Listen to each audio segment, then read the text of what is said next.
ਤਾਰਨ ਗੁਜਰਾਲ ਦਾ ਨਾਮ ਪੰਜਾਬੀ ਕਹਾਣੀ ਦੇ ਵਿੱਚ ਬਹੁਤ ਵੱਡਾ ਨਾਮ ਹੈ ਅਤੇ ਅਸੀਂ ਉਹਨਾਂ ਦੀ ਕਹਾਣੀ ਤੁਹਾਨੂੰ ਸੁਣਾਵਾਂਗੇ ਜੀ। ਆਖਰੀ ਪਾਪ। ਆਓ ਸੁਣਦੇ ਹਾਂ ਆਖਰੀ ਪਾਪ ਤਾਰਨ ਗੁਜਰਾਲ ਦੀ ਕਹਾਣੀ। ਰਾਏ ਸਾਹਿਬ ਨੇ ਆਪਣਾ ਪੇਟ ਚੀਰ ਛੱਡਿਆ ਸੀ ਅਤੇ ਆਂਦਰਾਂ ਖਿੱਚ ਖਿੱਚ ਬਾਹਰ ਕਲੀਨ 'ਤੇ ਢੇਰ ਕੀਤੀਆਂ ਹੋਈਆਂ ਸਨ। ਲਹੂ ਦਾ ਛੱਪੜ ਉਹਨਾਂ ਦੁਆਲੇ ਲੱਗਾ ਸੀ। ਬੂਹਾ ਤੋੜ ਕੇ ਅੰਦਰ ਜਾਣ ਤੱਕ ਉਹਨਾਂ ਦੀ ਖੇਡ ਖਤਮ ਹੋ ਚੁੱਕੀ ਸੀ। ਵੇਖਦਿਆਂ ਵੇਖਦਿਆਂ ਸਾਰਾ ਸ਼ਹਿਰ ਟੁੱਟ ਕੇ ਆ ਪਿਆ। ਸਭ ਦੇ ਮੂੰਹ 'ਤੇ ਇੱਕ ਸਵਾਲ ਸੀ। ਮਾਇਆ ਲਾਸ਼ ਕੋਲ ਬੈਠੀ ਡੌਰੀ ਭੌਰੀ ਕਦੀ ਲਾਸ਼ ਵੱਲ ਅਤੇ ਕਦੀ ਆਉਣ ਵਾਲਿਆਂ ਵੱਲ ਵੇਖਦੀ। ਲੋਕੀ ਇੰਝ ਰੋ ਰਹੇ ਸਨ ਜਿਵੇਂ ਉਹਨਾਂ ਦਾ ਕੋਈ ਬਹੁਤ ਹੀ ਕਰੀਬੀ ਰਿਸ਼ਤੇਦਾਰ ਵਿਛੜ ਗਿਆ ਹੋਵੇ। ਸਾਰੀ ਕੋਠੀ ਵਿੱਚ ਕੁਰਲਾਹਟ ਮੱਚੀ ਸੀ। ਹਾਏ ਇੰਨਾ ਜ਼ੁਲਮ! ਇਹੋ ਜਿਹੇ ਦੇਵਤੇ ਦੀ ਮੌਤ ਅਤੇ ਉਹ ਵੀ ਇੰਝ! ਵੇਖਦਿਆਂ ਵੇਖਦਿਆਂ ਪੁਲਿਸ ਆ ਗਈ। ਮਾਇਆ ਜਿਵੇਂ ਸੁਪਨੇ ਵਿੱਚ ਬਰੜਾ ਰਹੀ ਸੀ। ਕਈ ਦਿਨਾਂ ਤੋਂ ਸੌਂਦੇ ਨਹੀਂ ਸਨ। ਦਿਮਾਗ ਵਿੱਚ ਕੋਈ ਕਸਰ ਹੋ ਗਈ ਕਿ ਖਫ ਖਾਨ ਹੋ ਗਿਆ। ਸਾਰਾ ਦਿਨ ਰੋਂਦੇ ਅਤੇ ਕਹਿੰਦੇ ਸਨ, ਮੈਂ ਮਰ ਜਾਵਾਂਗਾ, ਇਸ ਜੀਣ ਨਾਲੋਂ ਤਾਂ ਮੌਤ ਚੰਗੀ। ਮੈਂ ਤਾਂ ਰਾਖੀਆਂ ਵਿੱਚ ਹੀ ਮਾਰੀ ਗਈ। ਰਿਵਾਲਵਰ ਅਤੇ ਬੰਦੂਕ ਤਾਂ ਮੈਂ ਸੇਫ ਵਿੱਚ ਛੁਪਾ ਦਿੱਤੇ ਸਨ, ਪਰ ਇਹ ਛੁਰੀ ਪਤਾ ਨਹੀਂ ਕਿੱਥੋਂ ਇਹਨਾਂ ਦੇ ਹੱਥ ਆ ਗਈ। ਸਾਰਾ ਭਿਆਨਕ ਨਜ਼ਾਰਾ ਇੱਕ ਵਾਰੀ ਫਿਰ ਮਰਨ ਕਿਨਾਰੇ ਪਈ ਮਾਇਆ ਦੀਆਂ ਅੱਖਾਂ ਅੱਗੋਂ ਲੰਘ ਗਿਆ। ਬਸੰਤੀ ਸਿਰ ਵਿੱਚ ਤੇਲ ਝੱਸ ਰਹੀ ਸੀ। ਸ਼ਾਇਦ ਨਿੱਕੀ ਜਿੰਨੀ ਊਂਘ ਵਿੱਚ ਹੀ ਇਹ ਸਭ ਖਿਆਲ ਉਹਦੇ ਦਿਮਾਗ ਵਿੱਚੋਂ ਘੁੰਮ ਗਏ। ਬਸੰਤੀ ਨੇ ਉਹਦਾ ਸਿਰ ਚੁੰਨੀ ਵਿੱਚ ਵਲੇਟਿਆ ਅਤੇ ਲੱਤਾਂ ਨੂੰ ਮਾਲਸ਼ ਕਰਨ ਲੱਗ ਪਈ। ਮਾਇਆ ਨੇ ਅੱਧ-ਮੀਚੀਆਂ ਅੱਖਾਂ ਨਾਲ ਤੱਕਿਆ। ਬਸੰਤੀ ਸੱਚਮੁੱਚ ਹੀ ਸਰੋਂ ਦੇ ਫੁੱਲ ਵਾਂਗ ਲੱਗ ਰਹੀ ਸੀ, ਪੀਲੀ ਭੂਕ। 18-19 ਵਰ੍ਹਿਆਂ ਦੀ ਭਰ ਜਵਾਨ। ਪਹਿਲਾਂ ਉਸ ਦੇ ਗੁਲਾਬੀ ਰੰਗ ਨੂੰ ਵੇਖ ਕੇ ਰਾਏ ਸਾਹਿਬ ਕਹਿੰਦੇ ਹੁੰਦੇ ਸਨ, ਬਸੰਤੀਏ, ਤੇਰਾ ਰੰਗ ਤਾਂ ਗੁਲਾਬ ਵਰਗਾ ਹੈ। ਤੇਰਾ ਨਾਂ ਤਾਂ ਗੁਲਾਬੋ ਹੋਣਾ ਚਾਹੀਦਾ ਸੀ। ਬਸੰਤੀ ਕਿਸ ਨੇ ਰੱਖ ਦਿੱਤਾ? ਅਤੇ ਬਸੰਤੀ ਦਾ ਰੰਗ ਹੋਰ ਗਾੜਾ ਗੁਲਾਬੀ ਹੋ ਜਾਂਦਾ ਸੀ। ਮਾਲਸ਼ ਕਰਦਿਆਂ ਬਸੰਤੀ ਦੀ ਨਜ਼ਰ ਮਾਲਕਣ ਨਾਲ ਟਕਰਾਈ। ਉਹਦੀ ਜੀਭ ਦੇ ਸਿਰੇ 'ਤੇ ਜਿਵੇਂ ਕੁਝ ਅਟਕ ਗਿਆ। ਸਾਹਮਣੇ ਉਹੀ ਕੁਰਖਤ ਮੂੰਹ ਅਤੇ ਮੋਟੀਆਂ ਭਿਆਨਕ ਅੱਖਾਂ, ਅਤੇ ਬਸੰਤੀ ਫਿਰ ਜਿਵੇਂ ਜ਼ਹਿਰ ਦਾ ਘੁੱਟ ਅੰਦਰੇ ਪੀ ਗਈ।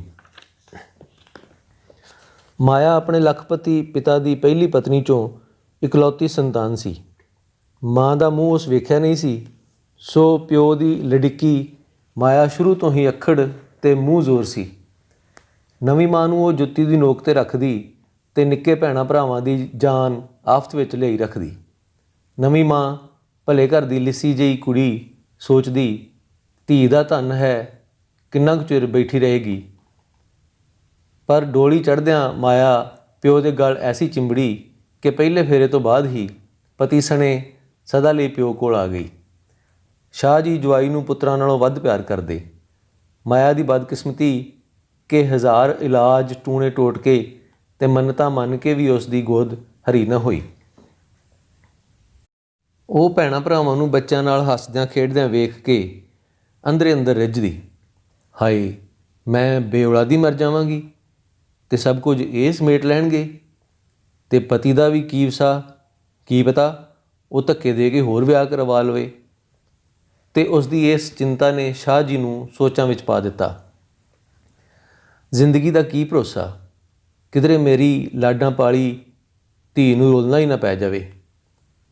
ਅਤੇ ਉਹਨਾਂ ਆਪਣੀ ਵਸੀਅਤ ਲਿਖ ਦਿੱਤੀ ਕਿ ਉਹਨਾਂ ਦੀ ਅੱਧੀ ਜਾਇਦਾਦ ਦੀ ਮਾਲਕ ਮਾਇਆ ਅਤੇ ਬਾਕੀ ਅੱਧੀ ਦੇ ਮਾਲਕ ਨਿੱਕੀ ਮਾਂ ਅਤੇ ਉਸ ਦੇ ਬੱਚੇ ਹੋਣਗੇ।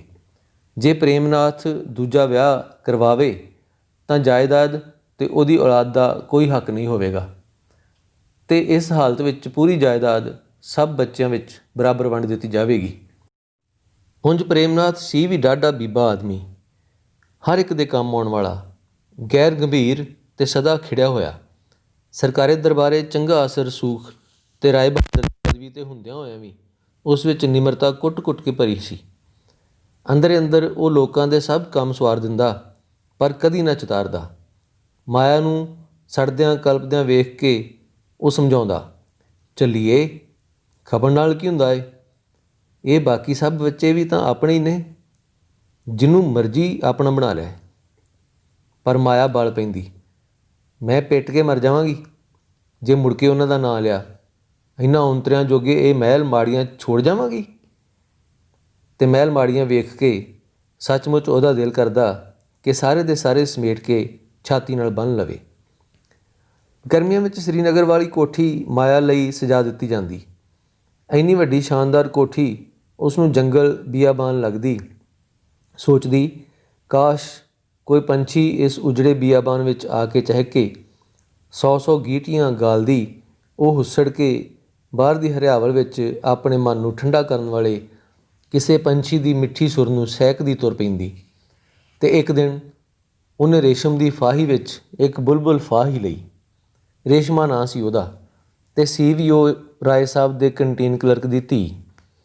ਪੰਛੀ ਵਾਂਗ ਉੱਡਦੀ ਅਤੇ ਚਹਿਕਦੀ ਰੇਸ਼ਮਾ ਕੇਸਰ ਦੀ ਸੁਗੰਧ ਵਿੱਚ ਪਲੀ ਸੱਜਰੀ ਸੱਜਰੀ ਅਤੇ ਨਵੀਂ ਨਕੋਰ ਮਾਇਆ ਦੇ ਦਿਲ ਵਿੱਚ ਲੈ ਗਈ। ਇਹੋ ਜਿਹੀ ਸੂਰਤ ਵਾਲੀ ਜੇ ਉਹਦੀ ਔਲਾਦ ਹੋਵੇ ਤਾਂ ਜਨਮ ਸਫਲ ਹੋ ਜਾਏ। ਤੁਹਾਡੀ ਧੀ ਨੂੰ ਰਾਜ ਰਾਣੀ ਬਣਾਵਾਂਗੀ, ਆਪਣੀ ਸੱਕੀ ਭੈਣ ਸਮਝਾਂਗੀ। ਇੱਕ ਵਾਰੀ ਮੇਰੀ ਝੋਲੀ ਵਿੱਚ ਖੈਰ ਚਾਹ ਪਾਓ। ਅਤੇ ਰੇਸ਼ਮਾ ਦਾ ਪਿਓ ਸੋਚਾਂ ਵਿੱਚ ਪੈ ਗਿਆ। ਰੇਸ਼ਮਾ ਸੀ ਤਾਂ ਰਾਜ ਰਾਣੀ ਬਣ ਜੂਗੀ, ਪਰ ਆਪਣੀ ਉਮਰ ਦਾ ਜਵਾਈ ਅਤੇ ਮਾਇਆ ਵਰਗੀ ਸੌਂਕਣ। ਫਿਰ ਉਹਨੂੰ ਲੂਣ ਦਾ ਖਿਆਲ ਆਇਆ ਜਿਹੜਾ ਮਾਇਆ ਦੇ ਪਿਓ ਵੇਲੇ ਦਾ ਉਹਦੀਆਂ ਹੱਡੀਆਂ ਵਿੱਚ ਧੱਸਿਆ ਪਿਆ ਸੀ। ਅਤੇ ਅੰਦਰੇ ਅੰਦਰ ਵਿਆਹ ਦੀ ਰਸਮ ਪੂਰੀ ਕਰਕੇ ਇੱਕ ਰਾਤ ਰੇਸ਼ਮਾ ਕੱਚੀ ਰੇਸ਼ਮ ਦੀ ਤੰਦ ਕਲਫ ਲੱਗੀ ਚਰਖੜੀ 'ਤੇ ਚੜ੍ਹ ਦਿੱਤੀ ਗਈ। 4 ਦਿਨਾਂ ਵਿੱਚ ਹੀ ਰੇਸ਼ਮਾ ਨੂੰ ਪਤਾ ਲੱਗ ਗਿਆ ਕਿ ਉਹ ਸੋਨੇ ਦੇ ਪਿੰਜਰੇ ਵਿੱਚ ਕੈਦ ਸੀ, ਅਤੇ ਉਸਨੇ ਸਦਾ ਲਈ ਉਸ ਅੱਗ ਨੂੰ ਸੀਨੇ ਵਿੱਚ ਪਾਲ ਲਿਆ ਜਿਸ ਦੀ ਸਾਖੀ ਵਿੱਚ ਉਹ ਵਹਿ ਗਈ ਸੀ। ਮਾਇਆ ਦੇ ਤੌਰ ਹੀ ਬਦਲੇ ਹੋਏ ਸਨ। ਉਹ ਕਦੀ ਕਦਾਈ ਹੀ ਉਹਦੇ ਸਾਹਮਣੇ ਆਉਂਦੀ, ਅਤੇ ਜਦ ਵੀ ਆਉਂਦੀ ਕੋਈ ਨਵਾਂ ਸੱਲ ਆ ਜਾਂਦੀ। ਇੱਕ ਕਮਰੇ ਵਿੱਚ ਉਹ ਬੰਦ ਰਹਿੰਦੀ, ਜਿਵੇਂ ਉਸ ਦੀ ਸਾਰੀ ਜ਼ਿੰਦਗੀ ਕਮਰੇ ਦੇ ਘੇਰੇ ਵਿੱਚ ਹੀ ਸਿਮਟ ਕੇ ਰਹਿ ਗਈ। ਅਤੇ ਦਮ ਘੁੱਟਨੇ ਵਾਤਾਵਰਨ ਵਿੱਚ ਬਨਫਸ਼ੇ ਦੇ ਫੁੱਲ ਵਰਗੀ ਰੇਸ਼ਮਾ ਦਿਨਾਂ ਵਿੱਚ ਹੀ ਕੁਮਲਾ ਗਈ। ਰਾਏ ਸਾਹਿਬ ਨੂੰ ਸ਼ਿਕਾਇਤ ਕਰਨ ਦੀ ਵੀ ਉਹਦੀ ਹਿੰਮਤ ਨਹੀਂ ਸੀ। ਪਤਾ ਨਹੀਂ ਕੋਠੀ ਦੇ ਹਰ ਕਣ ਨੂੰ ਕੰਨ 'ਤੇ ਜੀਭ ਲੱਗੇ ਹੋਏ ਸਨ, ਜਿਨ੍ਹਾਂ ਰਾਹੀਂ ਹਰ ਗੱਲ ਮਾਇਆ ਤੱਕ ਪਹੁੰਚ ਜਾਂਦੀ। ਰਾਏ ਸਾਹਿਬ ਉਸ ਦੀ ਕੋਈ ਮਦਦ ਨਹੀਂ ਸਨ ਕਰ ਸਕਦੇ। ਮਾਇਆ ਉਹਨਾਂ ਦੀ ਵੀ ਤਾਂ ਮਾਲਕਣ ਸੀ। ਰੇਸ਼ਮਾ ਦੀ ਤਬੀਅਤ ਢਿੱਲੀ ਵੇਖ ਕੇ ਮਾਇਆ ਨੇ ਆਪਣੇ ਪੇਟ 'ਤੇ ਪੱਟੀਆਂ ਬੰਨ੍ਹਣੀਆਂ ਸ਼ੁਰੂ ਕਰ ਦਿੱਤੀਆਂ। ਜਣੇ ਖਣੇ ਨੂੰ ਕਹਿੰਦੀ ਫਿਰਦੀ, ਰੱਬ ਦੇ ਘਰ ਘਾਟਾ ਹੈ ਕਿਸੇ ਚੀਜ਼ ਦਾ। ਅਤੇ ਲੰਮੀ ਚੌੜੀ ਕਹਾਣੀ ਸੁਣਾਉਂਦੀ ਕਿ ਕਿਸ ਤਰ੍ਹਾਂ ਭਗਵਾਨ ਆਪ ਮਹਾਤਮਾ ਦਾ ਰੂਪ ਧਾਰ ਕੇ ਉਹਦੇ ਘਰ ਆਇਆ ਅਤੇ ਇੱਕ ਬੂਟੀ ਦਿੱਤੀ ਜਿਸ ਨਾਲ ਉਸ ਦੀ ਸੁੱਕੀ ਕੁੱਖ ਹਰੀ ਹੋ ਗਈ। ਕੋਠੀ ਵਿੱਚ ਦੀਪਮਾਲਾ ਕੀਤੀ ਗਈ, ਖੁਸ਼ੀਆਂ ਮਨਾਈਆਂ ਗਈਆਂ। ਰੇਸ਼ਮਾ ਆਪਣੇ ਕਮਰੇ ਵਿੱਚ ਪਈ ਹਰੀਆਂ ਵਾਦੀਆਂ ਵਿੱਚੋਂ ਉੱਡਦੀ ਆਪਣੇ ਨਿੱਕੇ ਜਿਹੇ ਘਰ ਕੋਲ ਪਹੁੰਚ ਜਾਂਦੀ। ਨਿੱਕੀ ਚਿੜੀ ਜਿੰਨਾ ਆਕਾਰ ਲੈ ਕੇ ਉਹ ਬਾਪੂ ਦੇ ਘਰ ਅੰਦਰ ਵੜਨ ਦੀ ਕੋਸ਼ਿਸ਼ ਕਰਦੀ, ਪਰ ਉਹਦੇ ਬਾਪੂ ਦੇ ਬੂਹੇ ਹੋਰ ਸੌੜੇ ਹੋ ਜਾਂਦੇ ਅਤੇ ਇੰਝ ਬਾਹਰ ਬੂਹਿਆਂ ਨਾਲ ਚੁੰਝਾਂ ਮਾਰਦੀ, ਸਿਰ ਭਟਕਦੀ, ਲਹੂ ਲੁਹਾਨ ਉਹ ਆਪਣੀ ਕੈਦ ਕੋਠੜੀ ਵਿੱਚ ਮੁੜ ਆਉਂਦੀ। ਉਸ ਦੇ ਪੇਟ ਵਿੱਚ ਕੁਝ ਕੁਰਬਲ ਕਰਦਾ। ਕਦੀ ਘৃਣਾ ਨਾਲ ਭਰ ਕੇ ਉਹ ਖਾਧਾ ਪੀਤਾ ਗੁਸਲਖਾਨੇ ਵਿੱਚ ਉਲਟ ਆਉਂਦੀ, ਅਤੇ ਕਦੀ ਮਮਤਾ ਵਿੱਚ ਭਿੱਜੀ ਘੰਟਿਆਂ ਬੱਧੀ ਉਹ ਆਉਣ ਵਾਲੇ ਰਹਿਬਰ ਨਾਲ ਦੁੱਖ ਫਰੋਲਦੀ ਰਹਿੰਦੀ, ਜਿਸ ਨੇ ਉਸ ਨੂੰ ਇਸ ਕੈਦ 'ਚੋਂ ਛੁਟਕਾਰਾ ਦੇਣਾ ਸੀ। ਅਤੇ ਉਹ ਦਿਨ ਵੀ ਆ ਹੀ ਗਿਆ। ਉਸ ਬੜੇ ਹੀ ਸੋਹਣੇ ਰਿਸ਼ਟ ਪੁਸ਼ਟ ਲੜਕੇ ਨੂੰ ਜਨਮ ਦਿੱਤਾ। ਪਿਓ ਵਰਗਾ ਚੌੜਾ ਮੱਥਾ, ਤਿੱਖਾ ਉੱਚਾ ਨੱਕ ਅਤੇ ਮਾਂ ਵਰਗੀਆਂ ਕਾਲੀਆਂ ਹਿਰਨ ਅੱਖਾਂ। ਰੇਸ਼ਮਾ ਨੂੰ ਲੱਗਾ ਜਿਵੇਂ ਪ੍ਰਹਿਲਾਦ ਦਾ ਦੁੱਖ ਕੱਟਣ ਪਰਮਾਤਮਾ ਆਪ ਨਰਸਿੰਘ ਦਾ ਰੂਪ ਧਾਰ ਕੇ ਆ ਗਿਆ ਹੋਵੇ। ਉਹ ਨਜ਼ਰ ਭਰ ਕੇ ਉਹਦੇ ਮੂੰਹ ਵੱਲ ਵੀ ਨਾ ਵੇਖਦੀ, ਮਤਾਂ ਕਿਤੇ ਨਜ਼ਰ ਲੱਗ ਜਾਵੇ। ਅੰਗਰੇਜ਼ ਨਰਸ ਜਦ ਦੁੱਧ ਪਿਉਣ ਲਈ ਬੱਚਾ ਉਹਦੀ ਗੋਦ ਵਿੱਚ ਦਿੰਦੀ ਤਾਂ ਉਹ ਨਿਹਾਲ ਹੋ ਜਾਂਦੀ। ਸੋਚਦੀ, ਇਸ ਲਾਲ ਲਈ ਤਾਂ 100 ਜਨਮਾਂ ਦੀ ਕੈਦ ਵੀ ਹੱਸ ਕੇ ਕੱਟ ਲਵਾਂ, ਪਰ ਮੰਗਣ ਨਾਲ ਹਰ ਚੀਜ਼ ਥੋੜ੍ਹਾ ਹੀ ਮਿਲ ਜਾਂਦੀ ਹੈ। 21 ਦਿਨਾਂ ਬਾਅਦ ਮਾਇਆ ਨੇ ਸਭ ਰਿਸ਼ਤੇਦਾਰਾਂ ਨੂੰ ਬੱਚਾ ਪੈਦਾ ਹੋਣ ਦੀਆਂ ਤਾਰਾਂ ਦਿੱਤੀਆਂ, ਅਤੇ ਉਸੇ ਰਾਤ ਰੇਸ਼ਮਾ ਨੂੰ ਇੰਝ ਸੁੱਟਿਆ ਜਿਵੇਂ ਅਖਰੋਟ 'ਚੋਂ ਗਿਰੀ ਕੱਢ ਕੇ ਛਿਲਕਾ ਸੁੱਟਿਆ ਹੋਵੇ। ਮਾਇਆ ਦਾ ਇੱਕ ਇੱਕ ਬੋਲ ਸਾਰੇ ਰਾਹ ਉਹਦੇ ਨਾਲ ਤੁਰੀ ਗਿਆ। ਜੇ ਤੂੰ ਸੁਪਨੇ ਵਿੱਚ ਵੀ ਇਸ ਵਿਆਹ ਜਾਂ ਬੱਚੇ ਦਾ ਨਾਂ ਲਿਆ ਨਾ, ਤਾਂ ਤੇਰੇ ਸਾਰੇ ਕੁਟੁੰਬ ਦੇ ਟੁਕੜੇ ਕਰਾ ਕੇ ਕੁੱਤਿਆਂ ਅੱਗੇ ਪਵਾਵਾਂਗੀ, ਖਬਰਦਾਰ। ਅਤੇ ਬਾਬਲ ਦੇ ਜ਼ੰਗ ਲੱਗੇ ਬੂਹੇ ਰੇਸ਼ਮਾ ਲਈ ਮੋਕਲੇ ਹੋ ਗਏ। ਪੇਚੇ ਖਾ ਖਾ ਖੱਦੀ ਹੋਈ ਰੇਸ਼ਮਾ ਮਾਂ ਪਿਓ ਦੇ ਗਲ ਲੱਗ ਆਪਣੇ ਸੀਨੇ ਵਿੱਚ ਉਬਲਦੇ ਅੰਮ੍ਰਿਤ ਦੇ ਸੋਮੇ ਨੂੰ ਸੁਕਾਉਣ ਦੇ ਯਤਨ ਕਰਨ ਲੱਗੀ। ਬੱਚੇ ਦੀਆਂ ਕੋਮਲ ਬਾਹਾਂ ਉਹਨੂੰ ਆਪਣੇ ਵੱਲ ਉੱਲਰ ਉੱਲਰ ਪੈਂਦੀਆਂ ਦਿਸਦੀਆਂ ਅਤੇ ਉਸ ਦੀ ਕੁੜਤੀ ਨੁੱਚੜਨ ਲੱਗ ਪੈਂਦੀ। ਉਹ ਘਾਇਲ ਘੁੱਗੀ ਵਾਂਗ ਤੜਫਦੀ। ਮਾਇਆ ਦਾ ਕਲੇਜਾ ਮੂੰਹ ਨੂੰ ਆ ਜਾਂਦਾ। ਹੇ ਦੇਵੀ ਮਾਂ, ਸਾਡੇ ਗਰੀਬਾਂ 'ਤੇ ਮਿਹਰ ਕਰ, ਸਾਡੇ ਨਾਲ ਇਨਸਾਫ ਕਰ। ਅਤੇ ਮਹੀਨੇ ਪਿੱਛੋਂ ਹੀ ਉਹਨਾਂ ਸੁਣਿਆ ਕਿ ਬੱਚਾ ਅਚਾਨਕ ਥੋੜ੍ਹਾ ਜਿਹਾ ਬਿਮਾਰ ਹੋ ਕੇ ਪੂਰਾ ਵੀ ਹੋ ਗਿਆ। ਹੇ ਰੱਬਾ, ਮੈਂ ਇੰਝ ਤਾਂ ਨਹੀਂ ਸੀ ਆਖਿਆ। ਜੇ ਮੇਰੀ ਕਿਸਮਤ ਵਿੱਚ ਉਹਦੀ ਖੁਸ਼ੀ ਵੇਖਣੀ ਨਹੀਂ ਸੀ ਤਾਂ ਨਾ ਸਹੀ, ਉਹ ਤਾਂ ਜੀ ਜਾਂਦਾ। ਰੇਸ਼ਮਾ ਨੂੰ ਗਸ਼ਾਂ ਪੈ ਜਾਂਦੀਆਂ, ਪਰ ਕਦੀ ਉਹ ਸੋਚਦੀ ਚੰਗਾ ਹੀ ਹੋਇਆ ਇਹ ਸਾਂਝ ਵੀ ਟੁੱਟੀ।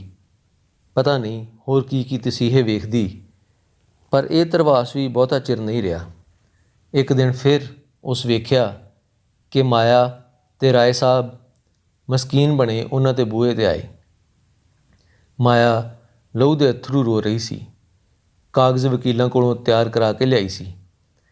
ਮੈਂ ਇਸ ਵੇਲੇ ਤੁਹਾਡੀ ਮਾਲਕਣ ਨਹੀਂ, ਮੰਗਤੀ ਬਣ ਕੇ ਆਈ ਹਾਂ। ਮੇਰੇ ਪਾਪਾਂ ਦੀ ਸਜ਼ਾ ਰੱਬ ਨੇ ਮੈਨੂੰ ਡਾਢੀ ਦਿੱਤੀ ਹੈ। ਇਹ ਕਾਗਜ਼ ਤੁਸੀਂ ਕੋਲ ਰੱਖ ਲਵੋ। ਅੱਧੇ ਹਿੱਸੇ ਦੀ ਇਹ ਮਾਲਕ ਹੋਵੇਗੀ। ਅਤੇ ਪਿਛਲੀ ਸੱਟ ਨਾਲ ਅਧਮੋਏ ਰੇਸ਼ਮਾ ਦੇ ਪਿਓ ਨੇ ਸੋਚਿਆ, ਕਿੱਥੇ ਅਤੇ ਕਿਵੇਂ ਲੁਕੋ ਕੇ ਰੱਖ ਸਕੇਗਾ ਇਹ ਕਸਤੂਰੀ ਦੀ ਸੁਗੰਧ। ਜਵਾਨ ਜਹਾਨ ਧੀ ਆਪਣੇ ਹੀ ਘਰ ਜਾ ਵਸੇ ਤਾਂ ਦੇਵੀ ਦੇ ਦਰਬਾਰ ਜੀਭ ਭੇਟ ਕਰਾਂ। ਅਤੇ ਦੇਵੀ ਮਾਂ ਦਾ ਆਸਰਾ ਲੈ ਕੇ ਇੱਕ ਵਾਰੀ ਫਿਰ ਰੋਂਦੀ ਅਤੇ ਪਿਓ ਮਾਂ ਦੇ ਗਲ ਨਾਲ ਚਿੰਬੜਦੀ ਰੇਸ਼ਮਾ ਉਸੇ ਚਿੱਟੀ ਕਾਰ ਵਿੱਚ ਵਿਦਾ ਹੋ ਗਈ। ਇਸ ਵਾਰੀ ਰੇਸ਼ਮਾ 100 ਗੰਢਾਂ ਪਾ ਕੇ ਆਈ, ਪਰ ਮਾਇਆ ਵਿੱਚ ਜ਼ਮੀਨ ਅਸਮਾਨ ਦਾ ਫਰਕ ਸੀ।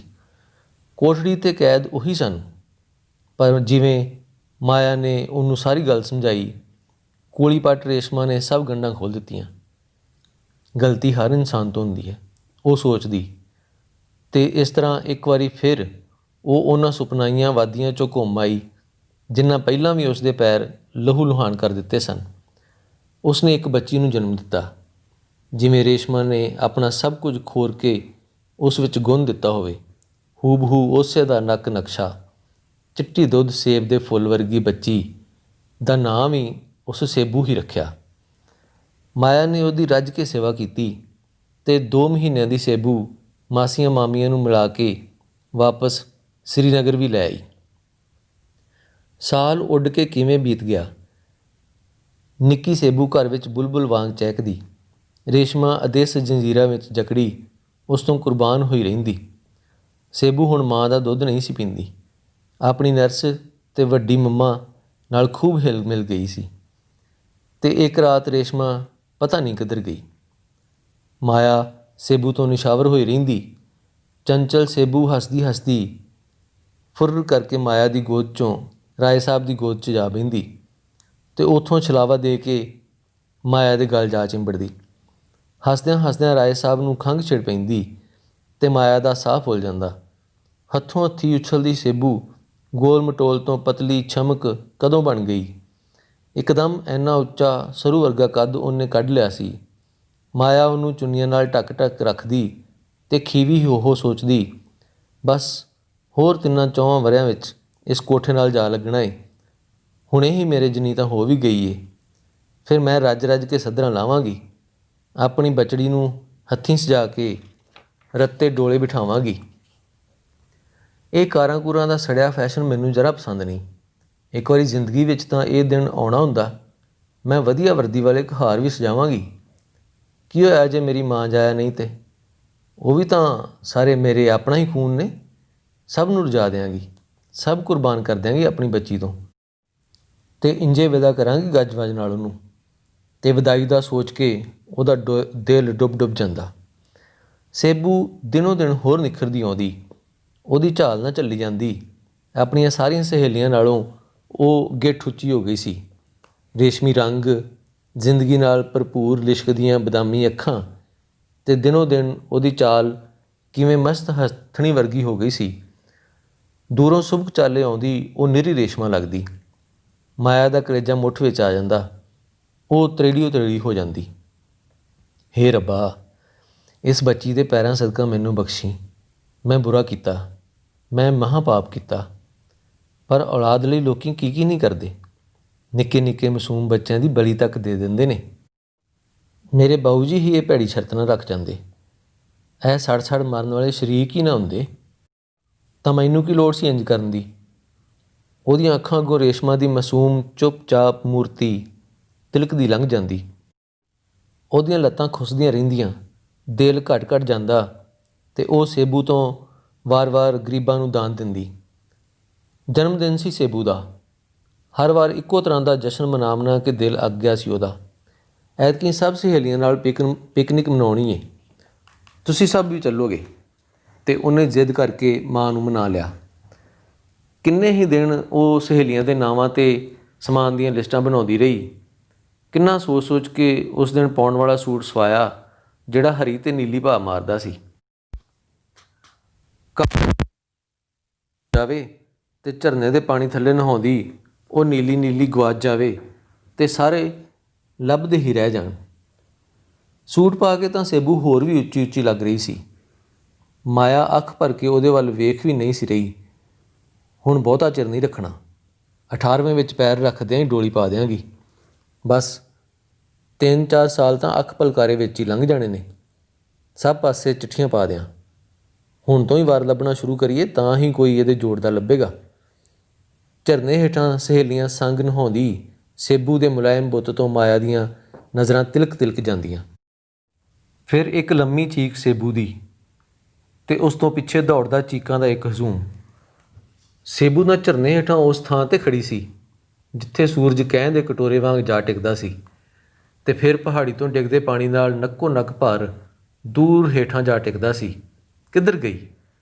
ਜਾਲ ਸੁੱਟੇ ਗਏ, ਗੋਤਾਖੋਰ ਮੱਥੇ ਭੰਨ ਕੇ ਰਹਿ ਗਏ, ਪਰ ਸੇਬੂ ਨੂੰ ਤਾਂ ਜਿਵੇਂ ਪਾਣੀ ਘੋਲ ਕੇ ਪੀ ਗਿਆ ਸੀ। ਇੱਕ ਵਾਰੀ ਫਿਰ ਕੋਠੀ ਉੱਜੜ ਗਈ। ਮਾਇਆ ਪਲੰਘ 'ਤੇ ਲੇਟੀ ਛੱਤ 'ਤੇ ਲੱਗੇ ਜਾਲਿਆਂ ਵਿੱਚ ਘੂਰਦੀ ਰਹਿੰਦੀ। ਕਿਸੇ ਨੌਕਰ ਦੇ ਭੁੱਲ ਭੁਲੇਖੇ ਵੀ ਜਾਲੇ ਝੜਨ 'ਤੇ ਵੀ ਕੋਹਰਾਮ ਮਚਾ ਦਿੰਦੀ। ਕਦੀ ਪੱਖੇ ਵੱਲ ਨੀਝ ਲਾ ਵੇਖਦੀ ਰਹਿੰਦੀ ਅਤੇ ਫਿਰ ਅੱਬੜਵਾਏ ਪਲੰਘ ਤੋਂ ਟੱਪ ਕੇ ਪਰੇ ਜਾ ਖਲੋਂਦੀ, ਜਿਵੇਂ ਹੁਣੇ ਪੱਖਾ ਉਹਦੀ ਛਾਤੀ 'ਤੇ ਆ ਪਵੇਗਾ। ਉਹਦਾ ਸਾਹ ਵਿੱਚ ਸਾਹ ਨਾ ਰਲਦਾ, ਉਹ ਤਰੇਲੀ ਹੋ ਜਾਂਦੀ। ਉਹ ਬਾਵਰਿਆਂ ਵਾਂਗ ਸੇਬੂ ਦਾ ਇੱਕ ਕੱਪੜਾ ਚੁੰਮਦੀ, ਉਹਦੀਆਂ ਚੀਜ਼ਾਂ ਅਤੇ ਤਸਵੀਰਾਂ ਨਾਲ ਗੱਲਾਂ ਕਰਦੀ। ਸੇਬੂ ਰਿੜ ਕੇ ਉਹਦੀ ਗੋਦੀ ਵਿੱਚ ਖਿੜ ਹੱਸਦੀ ਸਿਰ ਛੁਪਾ ਲੈਂਦੀ। ਕਦੀ ਪਰਦਿਆਂ ਪਿੱਛੋਂ ਝਾਕਦੀ ਅਤੇ ਕਦੀ ਸੋਫਿਆਂ ਪਿੱਛੋਂ ਕਿਲਕਾਰੀਆਂ ਮਾਰਦੀ ਵਿਲੀਨ ਹੋ ਜਾਂਦੀ। ਰਾਏ ਸਾਹਿਬ ਤਾਂ ਜਿਵੇਂ ਸੁੰਨ ਹੀ ਹੋ ਗਏ ਸਨ। ਹੇ ਰੱਬਾ, ਇੰਨੀ ਵੱਡੀ ਸਜ਼ਾ! ਖੂਨ ਨਾਲ ਸਿੰਜ ਪਾਲਿਆ ਬੂਟਾ ਤੂੰ ਮਿੰਟਾਂ ਵਿੱਚ ਤਰੁੱਟ ਲਿਆ। ਅਤੇ ਉਹਨਾਂ ਦੀਆਂ ਆਂਦਰਾਂ ਵਿੱਚ ਵਾਲ ਪੈ ਜਾਂਦੇ। ਉਹ ਅੰਦਰ ਬਾਹਰ ਹੱਥ ਮਲ ਟਹਿਲਦੇ ਅਤੇ ਲਹੂ ਦੇ ਘੁੱਟ ਭਰ ਕੇ ਰਹਿ ਜਾਂਦੇ, ਪਰ ਸੀ ਤੱਕ ਨਾ ਕਰਦੇ। ਭੈਣਾਂ, ਭਰਾ, ਰਿਸ਼ਤੇਦਾਰ ਅਫਸੋਸ ਲਈ ਆਏ। ਮਾਇਆ ਸਿਰ ਮੂੰਹ ਭੰਨਦੀ, ਕੰਧਾਂ ਨਾਲ ਟੱਕਰਾਂ ਮਾਰਦੀ ਅਤੇ ਰੱਬ ਨੂੰ ਗਾਲਾਂ ਕੱਢਦੀ, ਵੇ ਰੱਬਾ ਤੇਰੀ ਖੁਦਾਈ ਗਰਕ ਹੋ ਜਾਈ। ਉਹ ਸਾਰੇ ਘਰ ਭਰੇ ਪਏ ਨੇ ਬੱਚਿਆਂ ਨਾਲ, ਮੇਰਾ ਇੱਕ ਵੀ ਤੈਨੂੰ ਨਾ ਸਿਖਾਇਆ। ਮੈਂ ਤੇਰਾ ਕੀ ਵਿਗਾੜਿਆ ਸੀ? ਤੇਰਾ ਨਾਮ ਮਿਟ ਜਾਏ। ਅਤੇ ਉਹ ਪਿੱਟ ਬੇਹੋਸ਼ ਹੋ ਜਾਂਦੀ। ਰਿਸ਼ਤੇਦਾਰ ਸਮਝਾਉਣ ਦੀ ਕੋਸ਼ਿਸ਼ ਕਰਦੇ ਤਾਂ ਉਹ ਖਾਣ ਨੂੰ ਪੈਂਦੀ। ਕੋਈ ਕੀ ਕਰ ਸਕਦਾ ਸੀ? ਹਾਰ ਕੇ ਸਭ ਆਪੋ ਆਪਣੇ ਘਰ ਵਾਪਸ ਚਲੇ ਗਏ। ਮਾਇਆ ਅਤੇ ਰਾਏ ਸਾਹਿਬ ਭਜਨ ਪਾਠ ਵਿੱਚ ਆਪਣਾ ਮਨ ਟਿਕਾਉਣ ਦੀ ਕੋਸ਼ਿਸ਼ ਕਰਦੇ।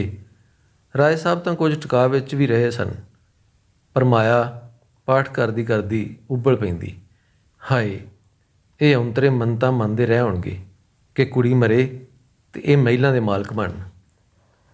ਨਿੱਕੀ ਭਰਜਾਈ ਤਾਂ ਹਰ ਸ਼ਨੀਚਰਵਾਰ ਸਿਰ ਧੋ ਕੇ ਖੁੱਲ੍ਹਾ ਝਾਟਾ ਉਹਦੇ ਕਮਰੇ ਵਿੱਚ ਵੀ ਫਿਰ ਜਾਂਦੀ ਸੀ।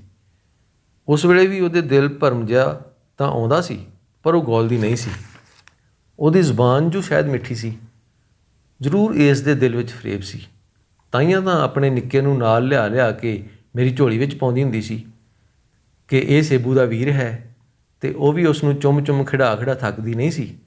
ਪਰ ਉਸ ਨੂੰ ਕੀ ਪਤਾ ਸੀ, ਅੰਦਰੋਂ ਉਹ ਸੇਬੂ 'ਤੇ ਜਾਦੂ ਟੂਣਿਆਂ ਦੀਆਂ ਹੇਰਾ ਫੇਰੀਆਂ ਕਰਕੇ ਜਾਨ ਲੈ ਲਵੇਗੀ।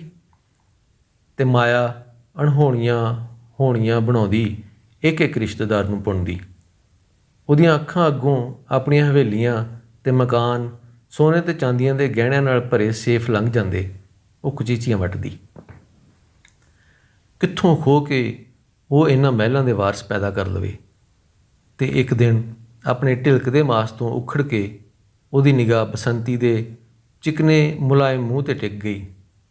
ਉਸ ਤਾਂ ਕਦੀ ਇਸ ਪਾਸੇ ਧਿਆਨ ਹੀ ਨਹੀਂ ਸੀ ਦਿੱਤਾ। ਬਸੰਤੀ ਉਸ ਦੀ ਅਤ ਵਫਾਦਾਰ ਦਾਸੀ ਹੀ ਤਾਂ ਸੀ। ਉਹ ਤਾਂ ਮਾਇਆ ਲਈ ਜਾਨ ਵੀ ਦੇ ਸਕਦੀ ਸੀ। ਗਰੀਬੀ ਦੀ ਮਾਰੀ ਜੰਗਲੀ ਵੇਲ ਵਿੱਚੋਂ ਇੱਕ ਲਗਰ ਕੱਟ ਕੇ ਜੇ ਉਹ ਆਪਣੇ ਉਜੜੇ ਬਾਗ ਵਿੱਚ ਲਾ ਲਵੇ ਤਾਂ ਉਹਨੂੰ ਕੀ ਇਤਰਾਜ਼ ਹੋ ਸਕਦਾ ਸੀ।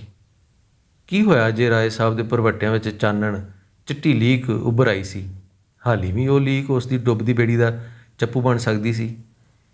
ਕਈ ਚਿਰਾਂ ਪਿੱਛੋਂ ਮਾਇਆ ਨੇ ਸਾਰੀ ਕੋਠੀ ਦੇ ਜਾਲੇ ਚੜਵਾਏ, ਹਰ ਕਮਰੇ ਵਿੱਚ ਧੂਪ ਬੱਤੀਆਂ ਜਗਾਈਆਂ, ਆਪ ਅਲਮਾਰੀ 'ਚੋਂ ਸੋਨੇ ਦੇ ਬਟਨਾਂ ਵਾਲਾ ਕੁੜਤਾ ਕੱਢ ਕੇ ਪਾਇਆ, ਚੀਰ ਕੱਢ ਕੇ ਵਾਲ ਵਾਹੇ ਅਤੇ ਜੂੜਾ ਬੰਨ੍ਹਿਆ।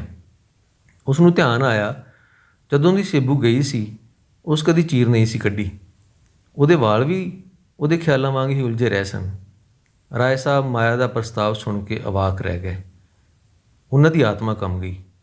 ਭਲੀਏ ਲੋਕੇ, ਰੱਬ ਕੋਲੋਂ ਡਰ, ਮੇਰੇ ਤੋਂ ਇਹ ਪਾਪ ਨਾ ਕਰਵਾ, ਮੇਰੀਆਂ ਸੜ ਚੁੱਕੀਆਂ ਆਂਦਰਾਂ ਦੀ ਖੇ ਨਾ ਉਡਾ ਹੁਣ। ਪਰ ਮਾਇਆ ਤਾਂ ਅੰਨੀ ਬੋਲੀ ਹੋ ਚੁੱਕੀ ਸੀ। ਉਹ ਦਿਨ ਰਾਤ ਹਰ ਘੜੀ ਰਾਏ ਸਾਹਿਬ ਦੀਆਂ ਮਿੰਨਤਾਂ ਕਰਦੀ, ਪੈਰ ਫੜਦੀ, ਰੋਂਦੀ, ਅਤੇ ਜਦ ਉਹ ਤਾਂ ਵੀ ਨਾ ਮੰਨਦੇ ਤਾਂ ਮਿੱਟਰ ਜਾਂਦੀ। ਉਹਨਾਂ ਦੇ ਅਗਲਿਆਂ ਪਿਛਲੀਆਂ ਨੂੰ 100 ਗਾਲਾਂ ਕੱਢਦੀ ਅਤੇ ਪਿੱਟ ਬੇਹੋਸ਼ ਹੋ ਜਾਂਦੀ। ਰਾਏ ਸਾਹਿਬ ਰੋਜ਼ ਰੋਜ਼ ਦੇ ਕਲੇਸ਼ ਤੋਂ ਹਾਰ ਚੁੱਕੇ ਸਨ। ਉਹਨਾਂ ਆਪਣੇ ਬਾਦਬਾਨ ਮਾਇਆ ਦੇ ਹਵਾਲੇ ਕਰ ਦਿੱਤੇ ਅਤੇ ਮਾਇਆ ਬਸੰਤੀ ਨੂੰ ਤਪਦੇ ਜੰਗਲਾਂ 'ਚੋਂ ਪੁੱਟ ਸਬਜ਼ ਬਾਗਾਂ ਵਿੱਚ ਲੈ ਆਈ। ਭੋਲੀ ਭਾਲੀ ਕੱਚੀ ਵੇਲ ਸਖਤ ਖੁਰਦਰੇ ਰੁੱਖ ਨਾਲ ਪਲਮ ਗਈ। ਬਸੰਤੀ ਲਿੱਸੀ ਪੈ ਗਈ। ਮਾਇਆ ਦੇ ਮੂੰਹ 'ਤੇ ਫਿਰ ਲਾਲੀ ਆ ਰਹੀ ਸੀ। ਰਾਏ ਬਹਾਦਰ ਘੰਟਿਆਂ ਬੱਧੀ ਕਮਰੇ ਵਿੱਚ ਬੰਦ ਰਹਿੰਦੇ ਅਤੇ ਸਾਰੀ ਰਾਤ ਬਾਲਕੋਨੀ ਦੇ ਚੱਕਰ ਕੱਟਦੇ। ਉਹ ਸੋਚਦੇ, ਉਫ, ਮੈਂ ਇਹ ਕੀ ਕੀਤਾ। ਰੇਸ਼ਮਾ ਮੇਰੀ ਧੀ ਵਰਗੀ ਅਤੇ ਬਸੰਤੀ ਉਹਦੀ ਧੀ ਵਰਗੀ। ਮੈਂ ਪਾਪੀ, ਧੀ ਨਾਲ, ਦੋਹਤੀ ਨਾਲ। ਉਫ।